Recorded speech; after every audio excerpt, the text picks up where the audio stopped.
Shirika la Viwango Tanzania Kanda ya Ziwa Mashariki tupo katika viwanja vya Nyamuhongolo tukishiriki maonyesho ya Nane Nane ili kuweza kukutana na wadau mbalimbali ambao wanaohudhuria maonyesho haya.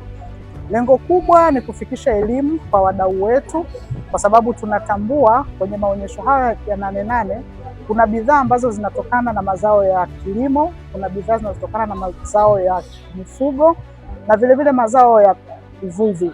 Kwa hiyo kama shirika tuko hapa kuweza kutoa elimu, lakini vile kuwawezesha wajasiriamali na wadau wote waliofika kwenye maonyesho haya. Tuko hapa pia kuendana na kauli mbiu ambayo iko ya mwaka huu inayosema tambua soko, ongeza tija, kutekeleza dira 2050. Na sisi kama Shirika la Viwango Tanzania tunawawezesha wajasiriamali na wadau. Wakishatambua hilo soko, basi shirika liko hapa kwa ajili ya kuwawezesha kupata nembo ya ubora, ili sasa hizo bidhaa ambazo wanazalisha zinazotokana na kilimo, mifugo na uvuvi ziweze kuingia katika soko ambalo limeshatambuliwa, kwa maana ya kwamba zitakuwa na nembo ya ubora ya hizo bidhaa. Lakini pamoja na hilo, shirika pia linatoa elimu kuhusu usajili wa majengo ya biashara na vipodozi, biashara za chakula na vipodozi. Lakini vile kwa wadau ambao wana changamoto yoyote au wana chochote ambacho wanahitaji kuhudumiwa na TBS, basi tuko hapa kuweza kutoa hiyo huduma, kuweza kusajili, kuweza kuomba maombi ya kupata nembo ya ubora, wanaweza kuhudumiwa. Lakini vile kama wana chochote ambacho wanakifuatilia bado hawajakipata, basi shirika tuko hapa kuweza kuwahudumia. Shirika la Viwango Tanzania linawawezesha hawa wazalishaji au washiriki wa maonyesho haya, kwanza kwa kutoa elimu ya viwango, kwamba wafahamu viwango ni nini.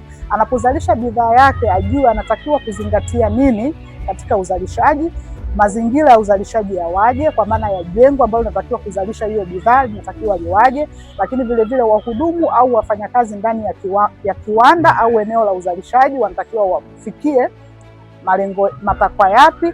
Lakini vile ufungashaji wa hizo bidhaa, kwa sababu tunaona kwamba kuna changamoto pia katika kuweka taarifa kwenye kifungashio. Kwa hiyo tunapokuwa pale kuwafikia, tunawapa hizo elimu ya namna gani ya usindikaji na taarifa zipi muhimu zinatakiwa ziwe kwenye bidhaa husika. Kwa majina naitwa Marinyas Food Products. Kwa kweli leo nimefurahi, nimejisikia vizuri, nimefurahi sana kutembelewa na watu wa TBS. Wamenielekeza, wamenifundisha bidhaa ikiwa na TBS inauzika hata kwenye mataifa mbalimbali. Kwa hiyo na mimi najipanga, nafikiri baada ya Nane Nane bidhaa yangu sasa hii ya asali tamani iwe na TBS. Biashara yangu sio ya kihivyo sana. Kuna baadhi ya watu wanafika wanasema, jamani, mimi natamani ingekuwa na TBS tungefanya biashara. Kwa hiyo mwingine anaondoka anataka mpaka aone nembo ya TBS. Matarajio yangu ni kwamba baada ya kuweka hii TBS nafikiri nitauza sana, nitapata wateja wataongezeka. Wajasiriamali wenzangu, mimi nawaambia na wasii tu kwamba waweke hii nembo, wafuatilie, wawe na TBS kama mimi ambavyo nataka kuwa nayo, na wao nao wawe nayo. Evelyn Nko ni mjasiriamali msindikaji wa viungo vya pilau na unga wa lishe.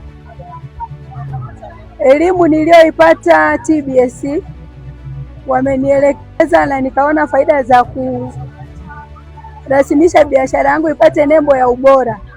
Nitakapopata nembo ya ubora nitauza bidhaa yangu nje ya nchi na ndani ya nchi. Kwa hiyo elimu yao nimeielewa na nitaizingatia, nami nipo katika process ya kufuatilia nembo ya ubora. Changamoto ambayo nimekutana nayo kwa kutokuwa na nembo ya ubora, masoko ni machache. Mteja mwingine anakuwa bidhaa haiamini kwa sababu haina nembo ya ubora. Lakini nitakaporasimisha ikawa na nembo ya ubora, mteja ananunua katika hali ya kutokuwa na mashaka. Ninawashauri kwamba turasimishe bidhaa zetu, tupate nembo za ubora ili tuvuke viwango vya kuuza nchini, tuuze hata nje ya nchi.